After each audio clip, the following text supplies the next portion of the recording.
तो hello students, आज के वीडियो में आपका स्वागत है। राम राम, हर हर महादेव, जय माता दी। तो अभी तक हम लोग 4 पार्ट में हम लोग पढ़े अपने मिनरल्स के बारे में। तो आज हम शुरू करने वाले हैं इस चैप्टर का सेकंड पार्ट, जो कि है हमारा एनर्जी रिसोर्स। तो एनर्जी रिसोर्स वो रिसोर्स होते हैं जिसका हम लोग उपयोग करते हैं इंडस्ट्रीज को रन करने के लिए, यानी कि ईंधन के रूप में। तो इंडस्ट्रीज़ को रन करने के लिए जो मिनरल्स जिसका हम लोग यूज़ करते हैं वो है हमारा कोल, पेट्रोलियम और नेचुरल गैस, और यूरेनियम और इलेक्ट्रिसिटी। ये सभी जो है वो हम लोग यूज़ करते हैं इंडस्ट्रीज़ को रन करने के लिए, अपने हाउस होल्ड वर्क को भी पूरा करने के लिए इन सभी चीज़ों को हम लोग रन करते हैं। तो जो एनर्जी रिसोर्स जो है उनको 2 पार्ट्स में क्लासिफाइड किया गया है, बाँटा गया है। पहला है हमारा कन्वेंशनल और दूसरा है हमारा नॉन कन्वेंशनल। तो कन्वेंशनल सोर्स ऑफ एनर्जी ऐसे एनर्जी होते हैं जैसे कि हमारा फायरवुड यानी कि जंगल की लकड़ी हो गया, कैटल डग केक हो गया, कोयल, petroleum, natural gas, electricity. Electricity में दोनों आता है हमारा हाइड्रल और साथ ही साथ थर्मल। तो ये सभी जो कन्वेंशनल सोर्स ऑफ एनर्जी जो हैं वो हम जो है इसको लंबे समय से यूज़ करते आ रहे हैं और अभी भी इसका यूज़ कर रहे हैं, और ये लिमिटेड मात्रा में है हमारे इन्वायरमेंट में। और नॉन कन्वेंशनल का अगर हम बात करें तो non conventional source of energy वो एनर्जी रिसोर्स हैं जैसे कि विंड पावर हो गया, सोलर एनर्जी हो गया, टाइडल एनर्जी हो गया, जियोथर्मल एनर्जी हो गया, और एटॉमिक एनर्जी हो गया, और बायोगैस।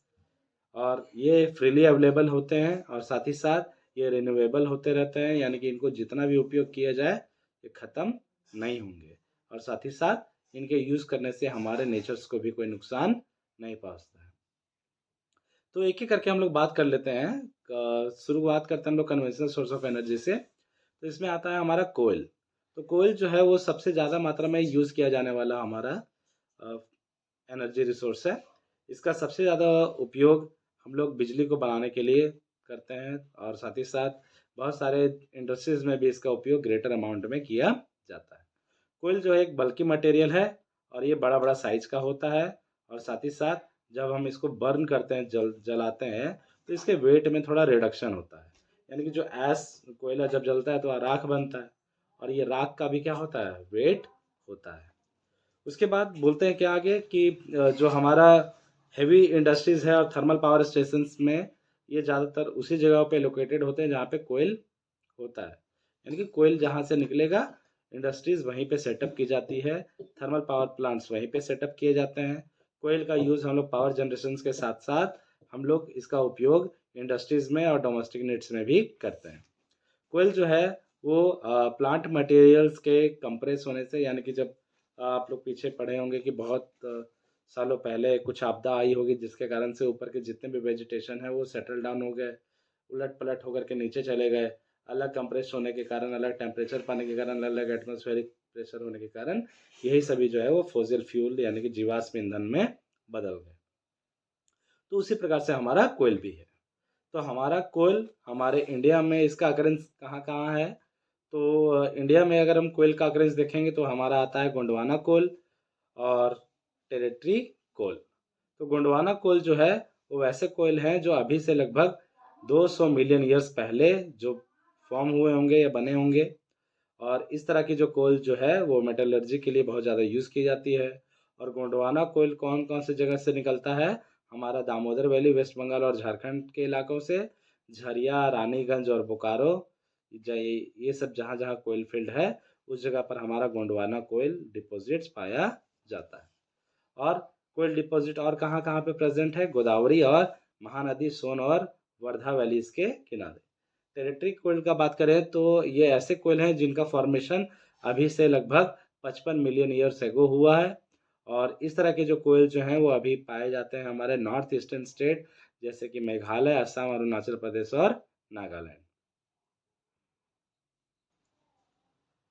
अब कोयल भी अलग-अलग प्रकार का होता है, जो हमें अलग-अलग प्रकार का कैलोरीफिक वैल्यू देता है, हिटनेस देता है। तो इसके आधार पर कोयल को 4 भागों में बाँटा गया है। पहला आता है पीट, सेकंड में आता है लिग्नाइट, और थर्ड में बिटुमिनियस, और 4 में आता है हमारा एंथ्रासाइट। उसके बाद बात करते हैं हम लोग पेट्रोलियम का। तो पेट्रोलियम जो है वो मिनरल ऑयल है और इसको लिक्विड गोल्ड के भी नाम से जाना जाता है और ये सेकंड हाईएस्ट एनर्जी सोर्स है। इसको रिफाइन करके अलग अलग चीज़ें बनाई जाती है, जैसे कि furnace oil, diesel, petrol, kerosene, crude oil से ये सभी चीज़ें हम लोग इसको ऑब्टेन कर लेते हैं रिफाइन करके। तो पेट्रोलियम रिफाइनरीज जो है वो रॉ मटेरियल्स को सिंथेसाइज करके इसमें टेक्सटाइल में और फर्टिलाइजर्स, साथ ही साथ केमिकल इंडस्ट्रीज में, लुब्रिकेंट में, फ्यूल में, इन सभी में इसको क्या किया जाता है, ट्रांसफॉर्म किया जाता है। तो इस तरह के इंडस्ट्रीज को हम लोग नोडल इंडस्ट्री कहते हैं। अब जो हमारा नेचुरल अकरेंस है पेट्रोलियम का इंडिया में, वो दो प्रकार का है। ये जुड़ा हुआ है दो चीज़ों से। पहला है हमारा एंथ्रासिलिन और नेक्स्ट में आता है फॉल्ट ट्रैप्स। और हमारे भारत में जो पेट्रोलियम जहाँ जहाँ से निकलता है उनका नाम है मुंबई हाई, गुजरात, असम और अंकलेश्वर, जो एक बहुत ही पुराना और बहुत ही इम्पोर्टेंट ऑयल फील्ड है गुजरात में, और असम का दिग्बोय, नहरकटिया और मोरान, हुरिजान, ये सब वो जगह हैं जहाँ से हम लोग के भारत में कोयल पेट्रोलियम मिलता है। अब नेक्स्ट में हम लोग बात करते हैं नेचुरल गैस पे।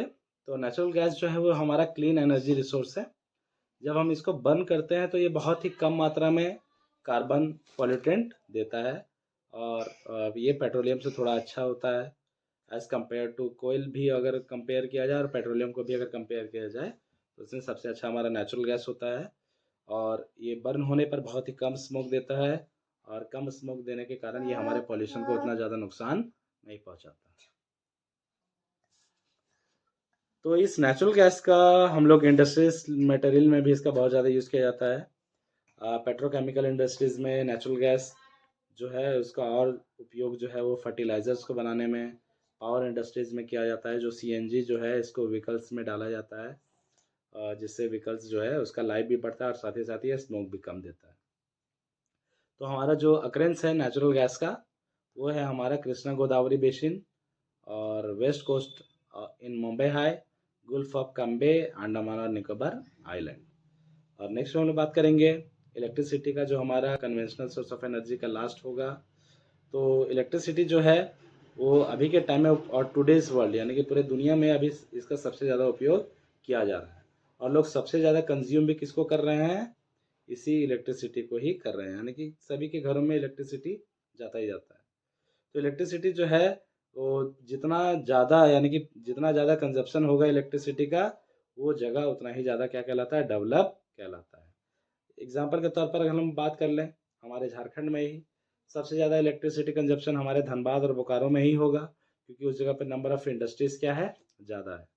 तो उस जगह पर अगर इलेक्ट्रिसिटी ज़्यादा कंज्यूम हो रहा है तो इसका मतलब वो जगह क्या है, अच्छा है, डेवलप्ड है।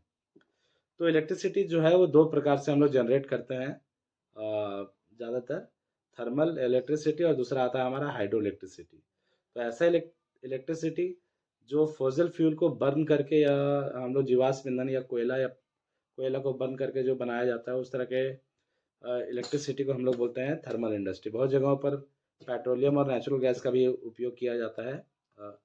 तो सिंपल अगर इसका हम डेफिनेशन का अगर हम बात करें तो electricity generation burning by the fossil fuel is called thermal energy. और हाइड्रो इलेक्ट्रिसिटी का बात करें तो ऐसा एनर्जी जो हम लोग वाटर के फ्लोइंग के मदद से जो बिजली बनाते हैं उसको हम लोग क्या कहते हैं, हाइड्रो इलेक्ट्रिसिटी कहते हैं। हाइड्रो इलेक्ट्रिसिटी जो है वो फ्री है और कॉमनली यूज्ड है। भारत में बहुत जगहों पर मल्टीपर्पज़ प्रोजेक्ट बनाए गए, जैसे कि भाखड़ा नगर डैम, दामोदर वैली और कोपिली हाइडल प्रोजेक्ट, ईटीसी। तो ये सब वो जगहें हैं जिसके मदद से इलेक्ट्रिसिटी जनरेट किया जाता है पानी के मदद से। और भारत में अभी भी बहुत सारे जगह ऐसे हैं जहाँ पे कोयल को बर्न करके या फॉसिल फ्यूल को बर्न करके क्या बनाया जाता है, इलेक्ट्रिसिटी बनाया जाता है।